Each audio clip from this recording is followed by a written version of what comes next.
Maison Aina, pour lui, pour elle, des sous-vêtements de qualité 100% coton et confortables.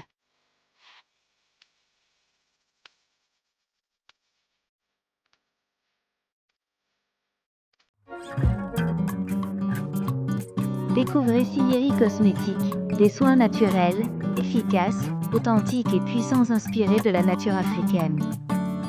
Des chantilly, des baumes et masques faits avec amour et passion. Sillery, c'est un retour à l'essentiel. Des textures douces, des bienfaits profonds, pour les petits et les grands. Votre peau est notre priorité. Retrouvez tous nos produits sur le site www.sillery.fr et sur Instagram sillery.12. Bien.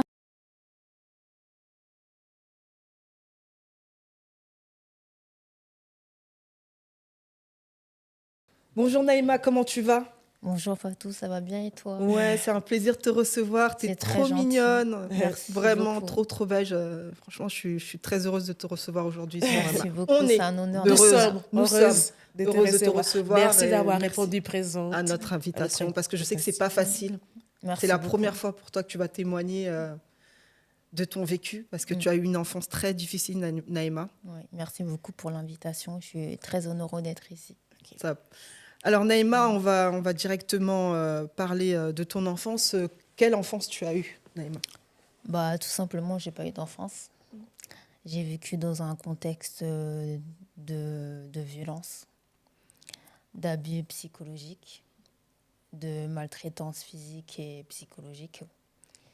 Et en fait, ce qui se passait, c'est que j'étais l'esclave de mon père et un peu de ma mère.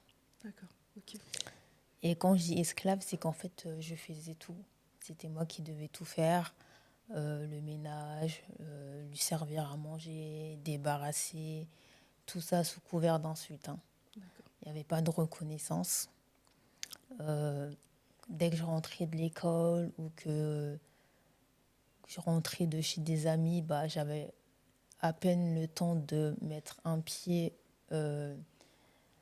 sur le seuil de la porte, que je devais aller acheter quelque chose. Je revenais, il fallait que je fasse autre chose.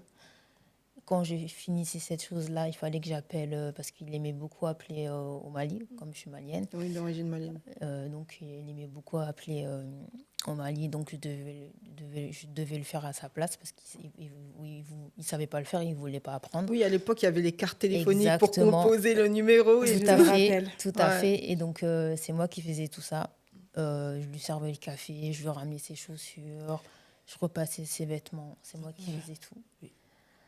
Et tout ça, encore une fois, sous couvert d'insultes, d'humiliations devant les invités. Ce qui a provoqué aussi une phobie, je dirais pas une phobie sociale, mais je dirais que j'ai commencé à développer une sorte de... Je détestais recevoir des invités. D'accord. Jusqu'à maintenant, c'est très dur de recevoir des invités chez moi parce que il y a des traumatismes qui sont restés. D'accord. C'est pas facile. Et tu as commencé à partir de quel âge à peu près à faire des tâches ménagères Oh, ça a commencé très tôt. Hein. En fait, mon père, c'était quelqu'un qui était très gentil quand on est bébé, quand on est enfant. Avec tous mes frères et sœurs, il a été très gentil. Mais quand on commence à prendre un peu d'autonomie, un peu de l'âge, vers 10, 12 ans, c'est là que les violences y commencent. Donc ça a commencé, on va dire, quand j'avais 10 ans, 10 à ans. peu près. D'accord. Ouais. D'accord. Et vous étiez combien d'enfants? Alors on est 5. Et j'ai un enfants. demi-frère D'accord. qui a 21 ans actuellement, qui est du côté de mon père. D'accord. Et c'est que toi qui étais traité ainsi? Pas du tout. On a tous été maltraités. De l'aîné, de mon premier frère, jusqu'au dernier. Mais les deux derniers, ils ont moins vécu parce que j'ai commencé à me rebeller. Ouais, D'accord. Okay. Et justement, parlons de la rébellion. Tu as jamais pensé à prévenir, alerter les services sociaux? Alors non, pas du tout. En fait, j'étais qu'une enfant. En fait, j'avais peur et franchement, j'ai jamais pensé. Et j'avais peur que ça s'empirait en fait, les contactant. Et j'étais juste là à subir et à me taire. D'accord. Ok. Alors, lorsque tu as lorsque tu as décidé de quitter le cocon familial, est-ce que tu as senti cette emprise disparaître par rapport à tes parents? Alors, quand je suis partie du cocon familial, ça s'est fait en 2 étapes. Je suis partie en fait déjà grâce à mes études en Belgique. D'accord. C'est ça qui m'a sauvée un petit peu. Mhm. Et après, quand je suis revenue, il y a eu une grande dispute. J'ai Mhm. fini en hôpital psychiatrique, c'était horrible. Waouh, tu Et as fini en hôpital oui, psychiatrique dû à lié à une oui, D'accord. vraiment à un choc. Enfin, j'ai littéralement pété un câble. D'accord, Voilà, ok. littéralement pété un câble. J'ai fini en hôpital psychiatrique, j'ai fini à la rue. Waouh. De là, par la grâce de Dieu, j'ai pu avoir un Rebondir. appartement. Oui. Et donc, je me suis défait de l'emprise physique, Ouais. mais pas de Pas l'emprise morale. Mental, oui. psychologique. C'est le parce plus que- dur, je pense. Exactement, les traumatismes sont restés. Mhm. Et c'est très dur de se libérer de ce qu'on nous a inculqué Bien pendant sûr. des années. Oui, oui. Voilà, ça Oui. prend du temps, beaucoup de thérapie, Mm. beaucoup de chemin en fait. Oui. En tout cas, tu peux être fier de toi. C'est gentil. Du chemin merci parcouru, beaucoup. en tout cas, parcouru, ouais. exactement. Merci oui. beaucoup. Ouais. Tu Oui, permets la vas-y, prochaine oui. question. As-tu des personnes de ton entourage à qui te confier par rapport à ta situation que Pas tu du vivais? tout, pas du tout. Alors, personne ne pouvait imaginer ce que je subissais, ce que je subissais chez moi. Personne. D'accord. Je Tes gardais amis, tes camarades de classe, Des Personne. voisines. Des voisines. Non. personne. Et ce qui me fait rire, c'est que j'avais des voisines sénégalaises. J'étais tout le temps chez eux, en fait. Oui. Et en fait, pour elles, c'est parce que j'avais pas de frères et de sœurs de mon âge. Et elles avaient mon âge. Donc, du coup, elles croyaient que j'étais avec elles parce qu'on était de la même D'accord. génération. Donc, en fait, non, je suis juste le foyer, mon foyer, en fait. Je suis juste chez moi. Et c'est que 3 ans, là, ça fait que 3 ans qu'elles ont appris qu'en fait, je suis chez moi parce que j'étais D'accord. maltraitée. D'accord. Et en fait, pendant tout ce temps-là, en fait, j'ai tout gardé pour moi parce que j'avais honte, en fait, de ce que je subissais. D'accord. Mm. D'accord. Et en fait, donc du coup, combien de temps déjà a duré ta période de psychiatrie et errance Oh non, la psychiatrie, j'ai pas duré longtemps. D'accord. En étant infirmière, déjà, j'ai été infirmière en psychiatrie. D'accord. Donc, je sais comment ils sont traités les patients. Je vais pas en dire plus. Et je suis vite partie. Hein. Non, je suis D'accord. vite partie. Après, j'ai été à la rue. Après, j'ai été hébergée chez ma sœur. Enfin, j'étais à l'hôtel, après chez ma sœur. Ensuite, j'ai trouvé mon appartement. Et donc, voilà. Donc, d'accord, oui. Donc, tu disais tout à l'heure qu'en fait, les traumatismes psychologiques sont les plus durs sur lesquels sont les éléments les plus durs sur lesquels tu es encore en train de travailler, mais le travail est en cours. C'est un Et chemin. j'avais savoir quelles sont les ressources internes ou externes aujourd'hui qui te permettent de continuer ton chemin, ton parcours de résiliation. Alors, c'est un chemin très, très long. Alors déjà, moi, ce qui m'a compliqué, c'est qu'en fait, je suis de confession musulmane. Oui. Mais en général, quand on a des épreuves, on se réfugie chez Dieu. Mais moi, en fait, j'étais en colère contre Dieu. Donc, j'avais plus aucun refuge. Oui. Et donc, j'étais vraiment toute seule, vraiment seule dans ma souffrance. Et après, ce qui m'a aidée, moi, c'est l'écriture. J'ai comme un don, en fait, voilà, comme ça. C'est l'écriture qui m'a aidée. Oui. Après, il y a eu des rencontres. C'est une thérapie, l'écriture. Oui, c'est hein. une thérapie, c'est une Exactement, forme de tout à thérapie. fait. Oui, exactement. Tout à fait. Et après, il y a eu des rencontres. J'ai beaucoup voyagé aussi, ça m'a aidée. Mais jusqu'à maintenant, je suis en reconstruction, en Non, fait. c'est en Je suis- cours. hein. Oui, C'est en cours. Et encore. vraiment, nous te souhaitons très fort d'y arriver. Oui, bien sûr. À ton rythme, bien sûr. Bien sûr. Oui. C'est important de Touché par respecter. ton histoire. C'est gentil. Linda, la seconde question. Mais aujourd'hui, donc, tu es infirmière. hein. Et est-ce que du coup, comment t'es venue en fait de faire des études d'infirmière? C'est quelque chose que tu as toujours voulu faire? Ou c'est un lien avec ce que tu as vécu? Pas du tout. Je dirais pas que c'est un lien avec ce que j'ai vécu. Je pense que de base, j'ai une âme assez empathique. D'accord. C'est J'ai important. toujours été tournée depuis tout petite vers tout ce qui est médecine, etc. Au début, je voulais être aide-soignante, mais j'ai une tante qui m'a dit que non, tu peux faire plus. Donc après, j'ai entamé des études Oui. d'infirmière. Oui. Et donc, j'ai réussi. Oui. Maintenant que je suis infirmière. Mais tant que je suis infirmière à mes heures perdues. Hein. Mais Oui. là, je suis plus, comment dire, je suis plus chez moi et je fais moins de missions qu'avant. D'accord. Oui. Je me repose en fait. Oui. Et Important. voilà, exactement. Et donc voilà. Et, euh, et je dirais que la souffrance, ça m'a donné plus d'humanité. Oui, Et donc du coup, je fais plus attention oui, au niveau de mes passions, à des oui. signes, à des petits signes, à des non-dits, à des silences. Voilà, je fais plus D'accord. attention, je suis plus empathique. Oui. Et j'essaie vraiment d'être l'infirmière que j'aimerais Être. avoir, quoi. Ouais. Voilà. D'accord, je comprends mieux. Ouais. Ça veut dire que à travers ton Ton histoire histoire. et ce que tu as vécu, Mm. en fait, on développait chez toi les qualités requises pour être une parfaite infirmière. Exactement, oui. D'accord, Oui, je comprends mieux. Oui. c'est ça. Donc, on sait par ton histoire que tu nous as plus ou moins parlé. On sait que tu as un cancer, Oui, chose qui n'est pas. actuellement, je suis en rémission. D'accord. Donc, par quelle occasion t'as-t-on diagnostiqué ton cancer et quelles sont les mesures que tu as dû prendre sur le plan professionnel et personnel? Alors, je raconte d'abord comment le diagnostic il a Oui, été. oui. Alors déjà, ça a commencé. En fait, déjà de base, j'étais malade pendant 2 3 ans comme ça. Le cancer, c'est très vicieux. En fait, c'est des symptômes basiques, hein, nausées, maux de ventre, etc. J'ai vécu ça pendant 2 ans. Mais en fait, qui m'a mis la puce à l'oreille, c'est que j'ai fait une hémorragie digestive. D'accord. Vraiment, c'était comme si on ouvrait un robinet à fond et l'eau coulait. Vraiment, et c'était que du sang. À ce moment-là, je me suis dit, il y a quelque chose qui ne va pas.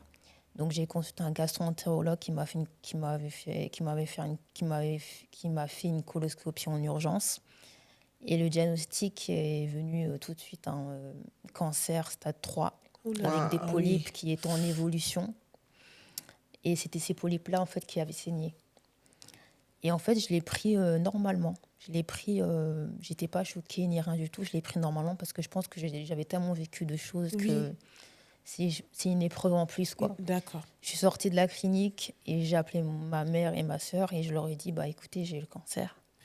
Et à quel âge tu l'as su? 29 ans. Oui, très jeune. C'est très jeune. D'autant que c'est un cancer du côlon que tu m'avais dit. Exactement. Qui En est plus, rarissime pour, c'est très pour rare. ton âge. Ah oui, jusqu'à maintenant, quand je faisais mes chimiothérapies, ils étaient tout le temps choqués. Mais vous êtes sûre, vous êtes bien mademoiselle Camara? J'ai dit oui, c'est bien moi. Tout le temps, Ils on était imaginent une choqués. personne beaucoup plus Oui, âgée. c'est ça, Exactement, c'est exactement. diagnostiqué pour les personnes plus âgées. Et donc, mais en fait, mon cancer, je l'ai très bien vécu. Pour moi, ça a été un cadeau. Et Un cadeau? oui, ça a été un cadeau. Vraiment, je l'ai pris comme un cadeau. Après, ce que j'aimerais vraiment souligner, c'est qu'en fait, j'ai vécu une période de dépression avec tout ce que j'ai subi. Oui. Donc, j'ai subi une thérapie avec une psychologue. Et en fait, quand je pleurais avec ma psychologue, je disais tout le temps, parce qu'en fait, moi, ce que je supporte pas, c'est l'injustice et le mal qu'on me fait. Oui.